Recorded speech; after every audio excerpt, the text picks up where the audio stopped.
Rodzina by Karen Cushman, Chapter 9, 1,000 Miles from Omaha. Wasatch Station was our first stop in Utah Territory. Miss Merline was the only passenger to get off the train. A man who had been leaning against What Cheer Eating House walked over to her and tipped his hat. I wiped the steam from the window and pressed my nose against it, the better to see this mail-order husband of hers. He was not what I had imagined. No fairy-tale hero at all, being a spindly fellow and a mite shorter than she, with a lot of grizzled hair in his beard. His coat sleeves didn't reach his wrists. His pants were so short I could see his stockings bagging around his skinny ankles, and he carried a fistful of weeds or sagebrush, or maybe just the ugliest flowers I ever saw. But the moony way he looked at his bride and took her arm made my heart twirl around. It was as if she was a treasure made of glass or spun sugar, and he the lucky man who won her at the fair. If you asked me, they would hit it off just fine. Lucky Miss Merline. I waved to her, but she never took her eyes off him long enough to see me. As they walked off, the cherries on her hat bobbled cheerfully. "Echo Canyon," the conductor called, walking through the cars a while later. "Now entering Echo Canyon." Enormous cliffs, red as the Polish flag, rose on both sides of the tracks. If I squinted my eyes, they looked almost like the brick mansions of the rich on Prairie Avenue. "What is this word canyon?" I asked him, for I had never heard it before. "It's a Spanish word, missy. Means a deep ravine or narrow valley like this here's one we're riding in." Spanish. How far away from Chicago I was here where they said things in Spanish. I took to watching out the window behind us at the scenery we had already passed so I could remember where I came from. That girl was me. That girl back in the room on Honore Street. Here, who was I? Was I anybody? And what was to become of whoever I was? I was still moody and broody when we stopped at the 1,000-mile tree, marking that we had come 1,000 miles from Omaha. 1,000 miles. 1,000 seemed like an awful lot of anything. 1,000 potatoes, 1,000 sausages, 1,000 oranges or oil cans or orphans. We all got out and looked at this big old pine tree on the bank of a stream. Although it was midday, it was cold, with a wind that nipped and bit at my face. I pulled my too small coat tighter around me. At least I had a coat. Joe and Sammy wore only shirts and sweaters and knickers, and they stomped and pounded their arms trying to keep warm. People were picking up twigs and stones to remember the place by, I guessed, and some had newfangled box cameras that were supposed to make pictures, but I didn't think there was much worth remembering, just that old tree and red cliffs and silence. I stood there for a moment thinking about loneliness. How quiet and deserted it must be here, I thought. When the train is gone and the only sounds are wind and water. I wondered how that big old tree felt when the trains pulled out. Would it be happy to be left alone, or would it droop with loneliness, remembering the folks who used to visit, and daydreaming about those to come? We climbed back on the train. Miss Doctor sat alone in the seat behind Lacey and me. She began her usual sighing and clucking over her skirt. "Miss Doctor," I asked her, turning round, "why don't you just put on another skirt instead of fussing about this one?" She blew softly through her nose. "I would wear another skirt if I owned one, but this suit is my only suit." Her only suit? No wonder she had been so careful of it. "I thought doctors were rich," I said. "Some, perhaps, but I am a doctor without patients, without prospects, and far from rich." "Miss Doctor, if you can't get rich, why are you a doctor anyway? There aren't too many lady doctors around." "My father was a chemist," she said. "He used to let me help him in his laboratory, teach me things. After he died, my world shrank to my mother's world, music lessons, china painting, and visits from other women with nothing to do. I wanted more." She took her handkerchief from her sleeve and dabbed at her nose. "I wanted to know things, so I studied medicine. Now I want to use what I know. Don't you want to get married and have babies? Mrs. Bergman, who lived beneath us on Honore Street, used to say that what women need is more exercise, shorter skirts, and their own way once in a while." She closed her eyes. The train lurched suddenly.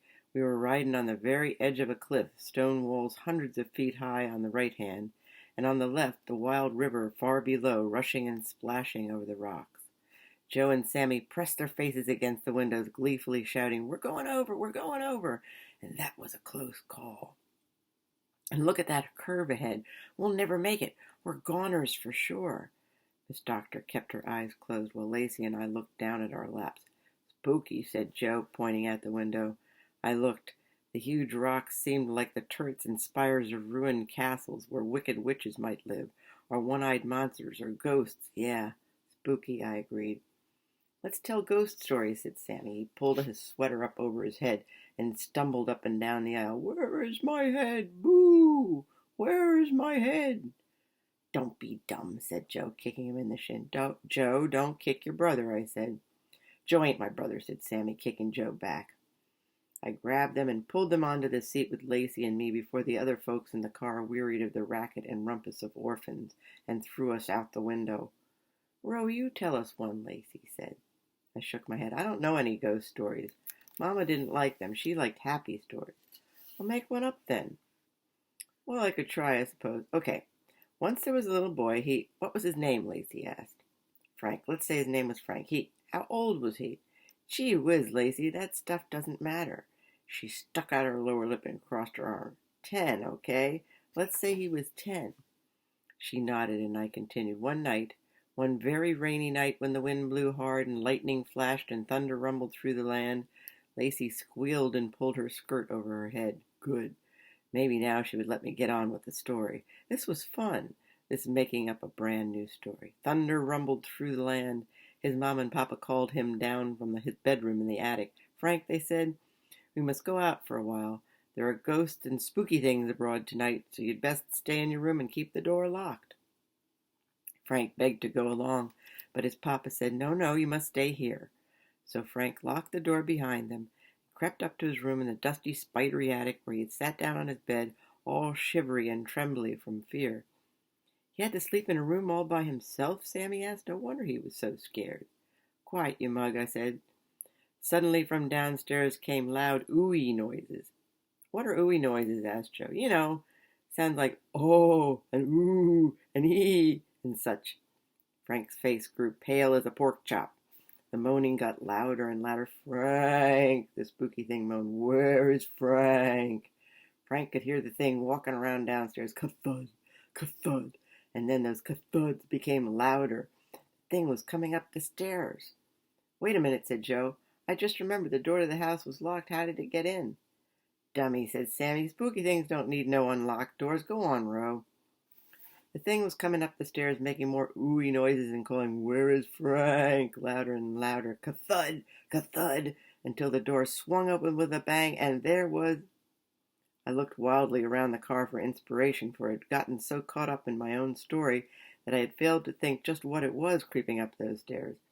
And there was a wood stove clomping in. Ka-thud, ka-thud, coming closer and closer. A wood stove? Asked Joe.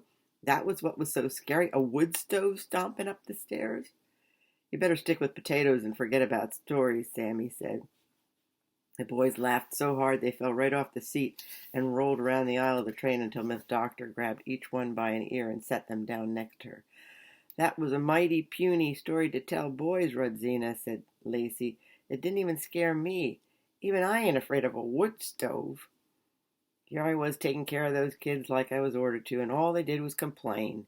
First they begged me to tell a story, and then they grumbled because they didn't like it. You'd think since we orphans were all in the same boat, we could at least be polite to each other, but they weren't acting very polite. They could hurt someone's feelings if they weren't careful. Well, no matter, I was finished with them now. Let them tell each other stories and answer their own dumb questions and wash their own sticky faces. I stood up. Sticky faces reminded me I ought to go wash mine before we reached Ogden. The water in the bucket had a layer of ice over it. I'll wash later, I thought, like in July. So I just smoothed my hair and straightened my dress and sat down again. Maybe there was such a thing as hot water and soap in Utah territory. I hadn't washed more than my hands and face since the orphan home and was starting to smell a bit like old cheese. We pulled into the depot. Here we go again, I thought. I felt like a ham in a butcher's shop, all pink and juicy, waiting to be bought and paid for. It looked mighty cold and snowy outside. Miss Doctor had us gather our suitcases and follow her to the door. Here now, little lady, said the conductor to Lacey, who was hauling Dumpling as well as her suitcase. We can't have you taking that cat away. He lifted it from her arms. No, give him back to me. She stretched her arm up, but the conductor lifted Dumpling out of her reach. We need this here cat, missy, he said. Why, without him the mice would eat us all up in no time." Lacey turned to me, face all red and scrunched up like a raisin. "Please, Ro, Dumpling wants to be with me. Tell the man to give me my cat." "Tell him yourself," I said, ignoring her sad face and her eyes swimming with tears. "I have more important things on my mind than you and that cat." Not only was I sore at her for siding with Joe and Sammy, here I was facing slavery again. I turned my back as Miss Doctor took her arm and steered her away from the cat and the conductor. The station was lonely and silent. We climbed down onto the platform where an icy blast of wind near to blew us right back to Wyoming territory. The cold made my teeth hurt, and the snow was blinding, sharp, and hard. It encased my whole face in an ice blanket, and I had to keep slapping it to bits in order to breathe. Two people bundled up like Christmas packages hurried over. Miss Doctor shook their hands and turned to us. "This is my old high school chum, Mrs. Rutherford Tuttle, and her husband." We shook their hands, too, and stood there nodding at each other until I thought we'd turn into icicles right there on that platform in Ogden, Utah territory. And finally Mr. Tuttle said, "It's much too cold for conversation out here. Let's get you and your bags and—" Suddenly there was a cry of, "You'll never tell, you stinkpot! I'll croak you first," from Joe. Sammy jumped onto Joe's back, shouting, "Oh, yeah? Well, I'll clobber you, clonk ya, slug, sock, and conk ya!" And then a great splintering noise as Joe and Sammy crashed through the railing and fell 6 feet onto the frozen ground below. Miss Doctor and the Tuttles raced down to them, clucking and fussing like barnyard hens. "They're fine," Miss Doctor called up. "They might have a few bruises, but no broken bones." I myself thought that a pity, for broken bones might have slowed down the wrestling a bit. Juggling all our suitcases, I went into the waiting room, where I was joined by Miss Doctor, the Tuttles, Sammy, and Joe. I stomped my feet, broke the ice over my face, and breathed in the slightly warmer air as Miss Doctor examined the boys more closely. "We need sal ammoniac and a tincture of arnica for those black eyes. We'll have to do without. I'm surprised that you don't have more serious injuries the way you—" She suddenly stopped talking and looked around. "Where's Lacey?" Nowhere. Lacey was nowhere. We searched the waiting room and the platform, but she was not there. Mr. Tuttle flagged the train, which was preparing to pull out of the station.